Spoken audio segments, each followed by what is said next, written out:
بینندگان ارجمند، امروز سه‌شنبه 19 سپتامبر است. شما را با جمع همکارانم بعد دیدن برنامه خبری و تحلیلی اخبار آزادی دعوت میکنیم. موضوعهای این نشر برنامه چنین هستند: حکم پرونده پرماجرا صادر شد. دادگاه در دوشنبه یک طبیب را سببگار مرگ دختری 17 ساله دانست و به زندان محکوم کرد. به اهمیتی و به مسئولیتی بعضی از طبیبان، هرچند آنها تجربه‌دار هم باشند، به این گونه حالتها باعث می شود. Human Rights Watch از پرزیدنت آمریکا خواست موضوع رعایت حقوق انسان را در مرکز گفتگوهایش با پرزیدنتان آسیای مرکزی قرار دهد. نبرد استقلال با الدحیل قطر کی میبرد؟ قهرمان تاجیکستان یا قهرمان فوتبال قطر؟ امیدوار هستم که بازی بسیار خوب می شود. بازی مشکل، ولی می توانیم بگیم که ما آماده هستیم. و یک خبر مهم روز، دادگاه ناحیه شاه منصور رسول حاجیف یک طبیب تاجیک را با گناه راه دادن به اشتباه که باعث مرگ یک دختر نابالغ شده است به زندان محکوم کرد. قضیه مرگ این دختر در شبکه‌های اجتماعی سر و صدای زیادی برانگیخته بود و تا رهبران سطح عالی تاجیکستان هم رسید. گزارش سروناز روح‌الله و نگاره فضل‌الدین را می‌بینیم که امروز در نزد دادگاه بودند. دادگاه ناحیه شاه منصور رسول حاجیف طبیب تاجیک را با گناه راه دادن به اشتباه که باعث مرگ دختری 17 ساله شده است به 6 سال زندان محکوم کرد. رسول حاجیف بعد ادای جزا 3 سال دیگر حق طبیبی ندارد. رسول حاجیف طبیب بیمارستان یاری تاجیلی دوشنبه را در پیوند به مرگ سیوینج شکورова دستگیر کردند. حادثه 8 اپریل امسال روی داد. شویرا زهورova مادر دختر شکایت کرد که خطای پزشک سبب مرگ دخترش شده است. سبب مرگ نابالغ را شوک آنافیلاکتیکی از داروی لیدازا میگفتند. شویرا زهورova گفت از حکم دادگاه راضی است.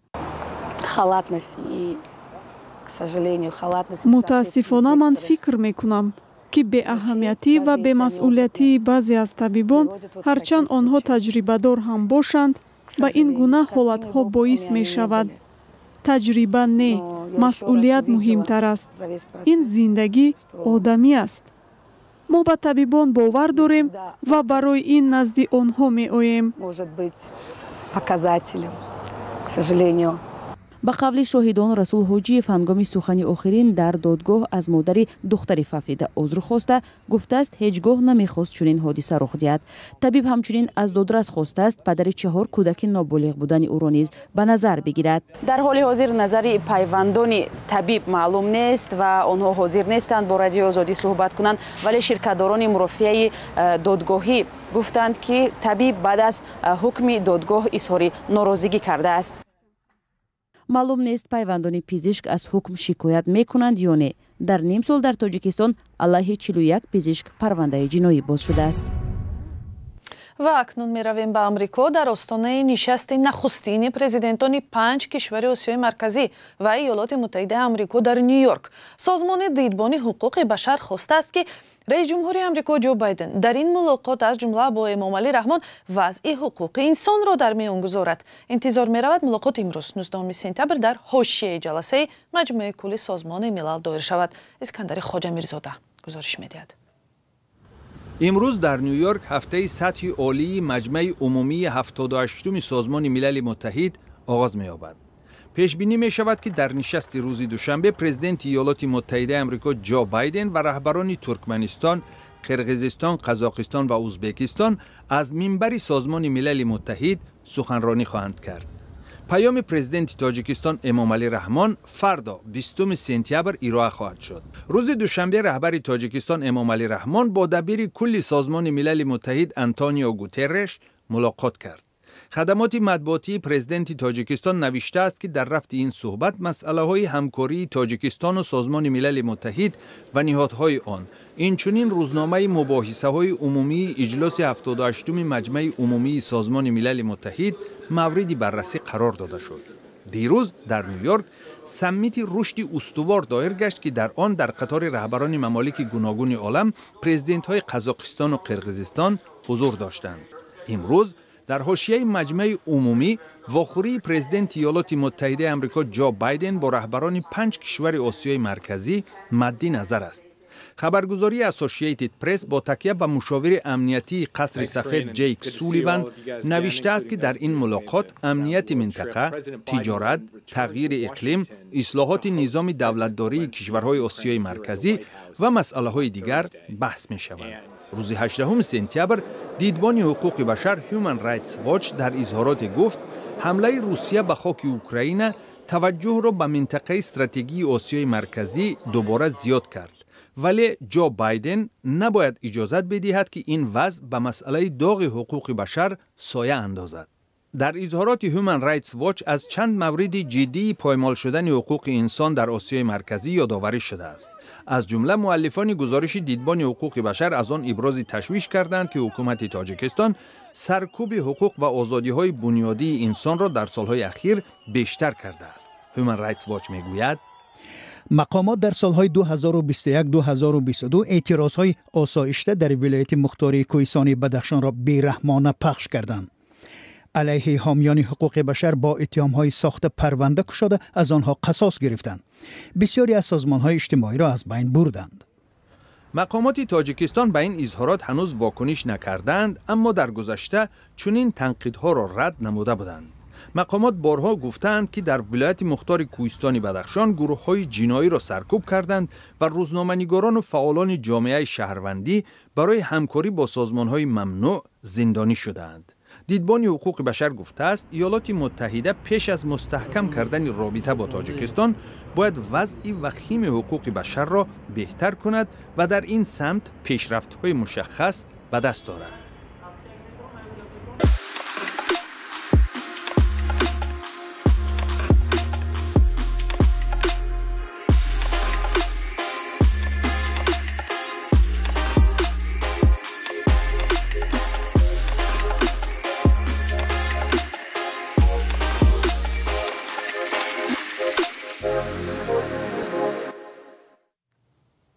پنج امریکایی که از زندان در ایران آزاد شدند شب 18 سپتامبر به دوحه مرکز قطر رسیدند.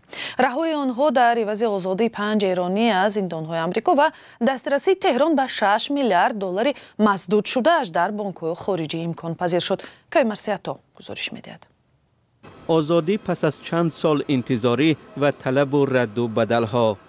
5 شهروند امریکایی ایرانی اصل که در ایران زندانی بودند روز 18 سپتامبر به قطر رسیدند. رهایی آنها با میانروی دوحه و آزادی 5 ایرانی از محبس‌های امریکا و هم دسترسی تهران به 6 میلیارد دلار بند مانده‌اش امکان پذیر شد. تبادل زندانیان میان امریکا و ایران پس از ماه‌ها مذاکره‌های پنهانی به دست آمده است. منابع و مقامات میگویند که قطر نقش اساسی را بازید. دوحه از ماه مارس سال 2022 میزبان چند ملاقات غیر مستقیم و پنهانی نمایندگان تهران و واشنگتن بوده است.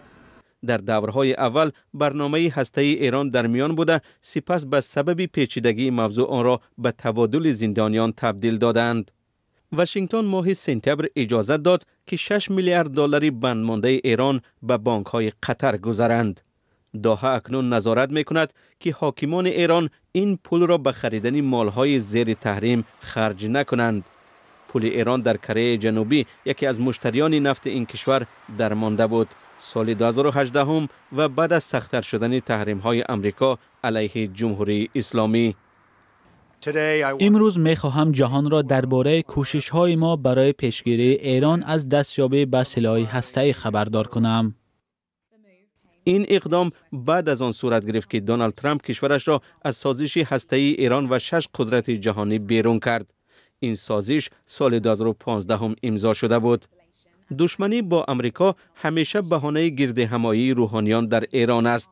ایالات متحده پس از انقلاب اسلامی سال 1979 رشته روابط را با تهران برید. ایران از آن زمان تا حالا در بنبست سیاسی و زیر بار تحریم‌های اقتصادی رنج می‌کشد. آیت الله علی خامنه‌ای رهبر عالی ایران در شرایط افزاینده خشم مردم از مشکلات اقتصادی می‌تواند که بعضی از معامله‌ها را با امریکا تحمل کند، اما در داخل ایران باور دارند که برای به اعتدال آمدن مناسبت با واشنگتن هنوز راه درازی در پیش است. در همین حال نمایندگان جمهوری خواه در امریکا رهایی پول‌های بند مانده ایران را تنقید کردند. به باور آنها جو بایدن رئیس جمهوری دموکرات امریکا در اصل برای آزاد شدن شهروندانش از زندانهای ایران فدیه پرداخته است. مقامات انتظامی در تاجیکستان مرگ مرموز 2 دختر را تحقیق می‌کند که روز 17 سپتامبر خود را به دریا انداختند. جسد شاگردان کالج آموزگاری پنجکند را از دریای زرافشان یافتند و فاجعه پرسشی بیشمار ایجاد کرده است. فرزان محمدی در این باره جزئیات بیشتر دارد. در شهر پنجکند جسد 2 دختر جوان را که در رود زرافشان خود را غرق کردند به خاک سپرده شده است. به گفته مقامات این حادثه روز یکشنبه 17 سپتامبر رخ داده و از روی آن تفتیشات پیشکی شروع گردیده است.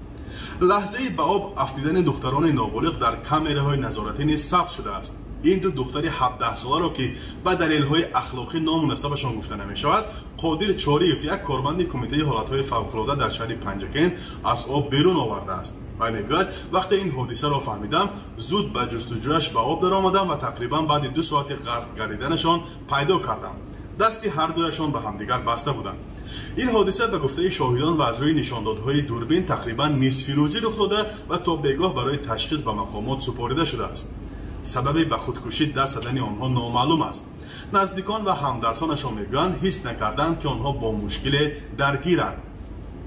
اکبر شریفوف سخنگوی ریاست وزارت کارهای داخلی ولایت سوق در تصدیق این خبر میگوید هر 2 دختر سالهای تولدشان 2006 دانشجویان کالج پداگوژی شهر پنجکند هستند و در جسدشان نشانه‌های مرگ مجبوری دیده نشده است، اما دستهای همدیگرشان را با بند خلط بسته بودند.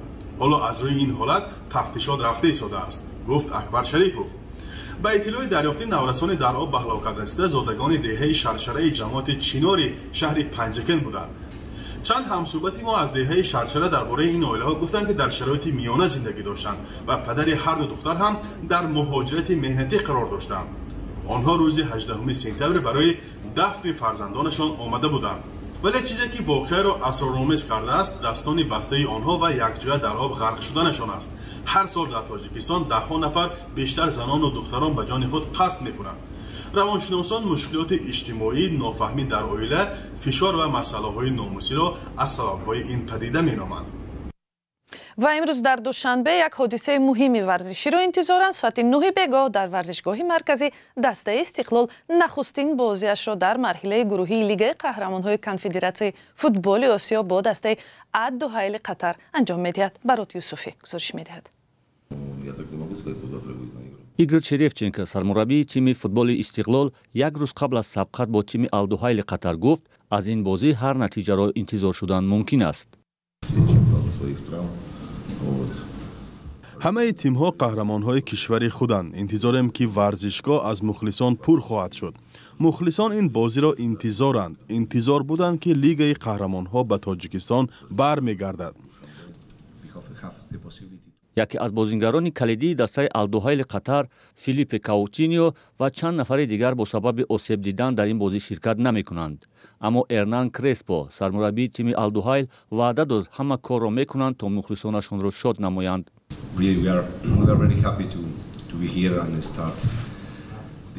بسیار خوشحالیم که اینجا قرار داریم و در لیگ قهرمان‌های آسیا بازی می‌کنیم. امیدوار هستم که بازی بسیار خوب می شود. بازی مشکل، ولی می توانیم بگیم که ما آماده هستیم. بر اساس نتایج قرعه‌کشی مرحله گروهی لیگ قهرمانان AFK 2023-2024 قهرمان تاجیکستان در گروه ی با دسته‌های پرسپولیس ایران، الدوحیل قطر و النصر عربستانی سعودی رقابت می‌کند. از روی نتیجه‌گیری مرحله‌های گروهی لیگ قهرمانان کنفدراسیون فوتبال آسیا در مجموع 16 دسته به یک هشت فینال راه پیدا می‌کنند. بینندگان عزیز، نتیجه این بازی را از وبسایت رادیوی آزادی بفهمید و فرصت برنامه در همین جا به پایان میرسد. منت داریم که تا این لحظه ها با ما بودید.